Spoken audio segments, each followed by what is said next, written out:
혹시 퇴사 시그널이라는 말을 아세요? 이런저런 상황에 직면하거나 어떤 메시지를 인식하면 더 이상 회사는 당신을 필요로 하지 않고 당신을 내보내려고 한다는 신호이니 빠른 시기에 사표를 쓰고 회사를 나와야 한다, 이런 증상을 말합니다. 근데 혹시 그거 아세요? 퇴사 시그널이 와도요, 다양한 상황에 따라 다르게 행동을 해야 된다는 것입니다. 즉, 내가 다니는 회사의 상황, 하던 일의 특성, 나의 컨디션 등을 확인하고 거기에 적절한 방식으로 대응을 해야 된다는 거죠. 혹시 지금 퇴사 시그널을 받고 계십니까? 그렇다면 이번 영상을 끝까지 잘 봐주시기 바랍니다. 당신이 이것이 퇴사 시그널이라면 어떻게 판단하고 행동해야 하는지에 대해서 아주 잘 알려드릴 것입니다. 많은 퇴사자들과 이야기를 해보면 상당히 많은 분들이 후회를 합니다. 퇴사 자체를 후회하기도 하고요. 아니면 퇴사 전에 뭔가를 더 챙기고 준비했어야 하는데 그것을 하지 못했다, 이런 부분을 후회하기도 합니다. 중요한 건 뭘 하든 퇴사 전에 인식하고 행동해야 바로잡을 수 있는 것이지, 퇴사 이후에는요, 아무런 소용이 없다는 것입니다. 그래서 아무런 준비 없이 욱해서 퇴사하는 것보다는요, 이것이 퇴사 시그널인지 아닌지를 잘 파악하고 나의 상황에 따라 전략적으로 잘 준비를 해서 퇴사를 해야 후회도 없고 퇴사 이후의 삶도 큰 도움이 될 것이라는 얘기입니다. 자, 그렇다면 퇴사 시그널을 어떻게 파악할까요? 첫 번째는요, 연봉입니다. 연봉이 계속 정체되거나 또는 몇 년째 동결이거나 기존에 지급되던 성과급이 지급되지 않거나, 이것이 회사가 돈을 벌지 못해서이건 아니면 돈을 벌더라도 직원 대우를 제대로 안 해주는 것이건, 혹은 나만 고가를 잘 못 받아서 연봉 인상이 안 되는 것이든 간에 연봉의 정체와 불만은 퇴사 시그널의 가장 강력한 형식입니다.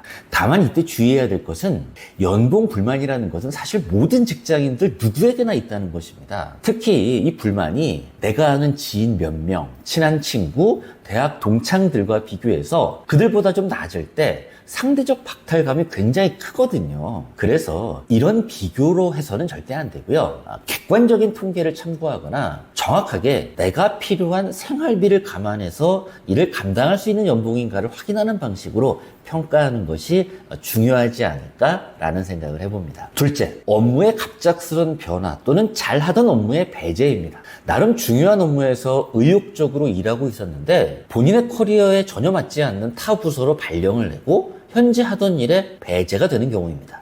이럴 경우에는요, 그 충격이 굉장히 큽니다. 업무만 배제되면 상관이 없는데 이로 인해서 함께 일하던 동료, 상하 관계도 굉장히 어색해진다는 것입니다. 아니, 나를 이렇게 발령낸 상사에 대해서 서운한 감정이 드는 것이고요, 나를 바라보는 후배들에 대해서 사실 좀 창피하고요, 나를 어떻게 바라볼지 모르는 데에 대한 걱정 등등, 대인관계 스트레스가 커지면서 새로운 업무에 대한 집중도 못하게 되니 결국 퇴사를 선택하는 가장 많은 경우의 수라 하겠습니다.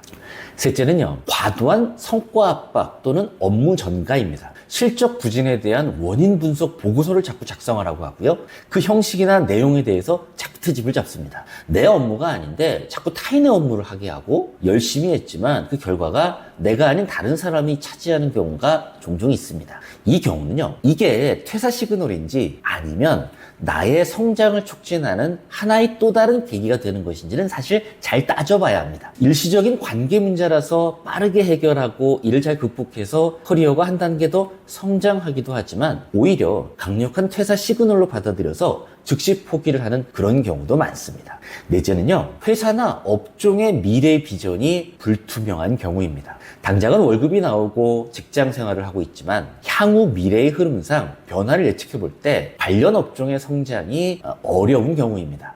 사실 이 부분은 솔직히 판단하기가 쉽지 않습니다. 그래서요, 회사의 재무제표 정도는 꾸준히 공부하는 것이 중요하고요, 만약 내가 다니는 회사가 공기업이나 공공기관이라면 알리오 시스템으로 인원과 전체 예산 규모가 성장하고 있는가를 확인해 줘야 됩니다. 미래 트렌드에 관심을 가지고 전 세계 비즈니스 흐름도 항상 학습하는 자세가 필요합니다. 물론요, 퇴사 시그널로 판단을 하지만 이를 외면하고 덮어두는 사람이 꽤 많은 부분이기도 합니다. 엊그제 대한석탄공사 전 직원이 해직 처리가 되었다는 뉴스를 접했습니다. 1000명이던 회사 인원이 200명까지 줄어들었고 마지막 탄광이 폐쇄되면서 전 직원이 고용 승계 없이 퇴직 처리되었다라는 뉴스를 보면서 솔직히 양가 감정이 교차했습니다. 개개인의 직원과 그 회사의 가족들에게는 되게 안타까움이 있지만 솔직히 다른 한편으로는요. 아니 이렇게 될지 정말 몰랐냐는 것이었습니다. 당장 회사가 없어져도 전혀 이상할 것 같지 않은 바로 그 석탄 공사에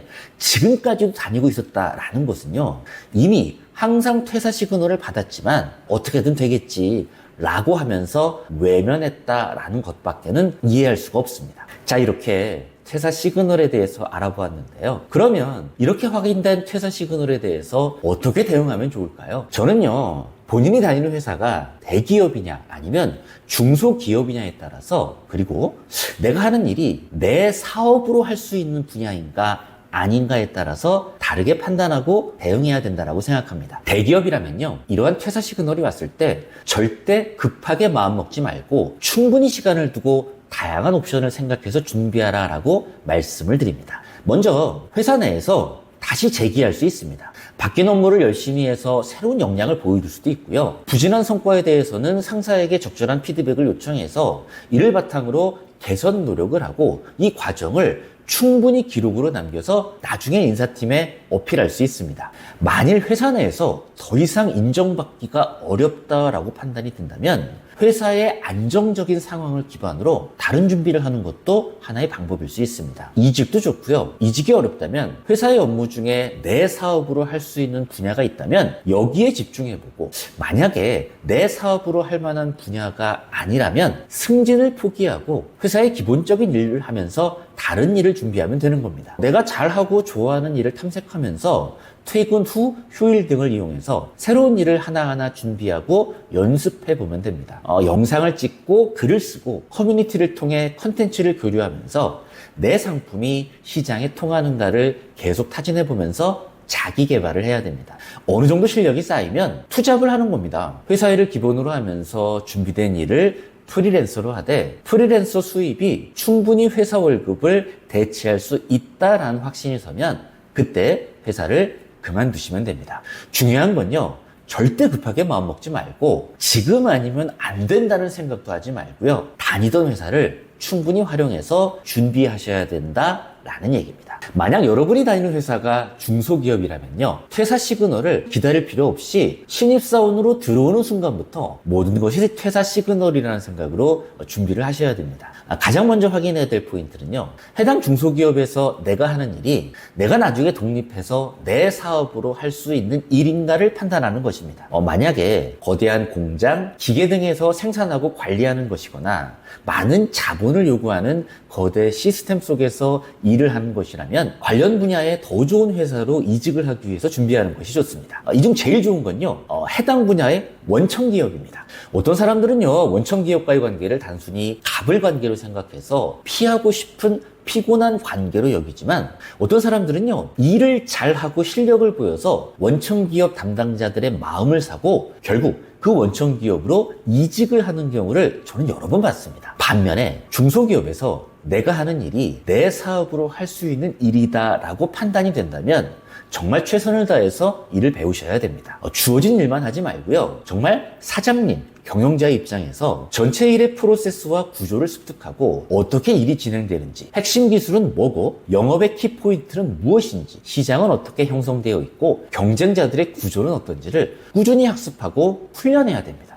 중소기업인데 좋은 회사로 이직하기도 힘들고 내 사업하기도 어려운 업종일 수 있습니다. 그럴 경우는요, 과감하게 저는 다른 업종의 회사로 옮기는 것을 권유합니다. 연봉이나 조건이 더 좋지 않더라도 내 사업을 할 수 있는 분야의 직종으로 옮겨서 미래를 대비하는 것이 퇴사 시그널에 항상 노출되어 있는 직장인들에게 중요한 전략이 될 것입니다.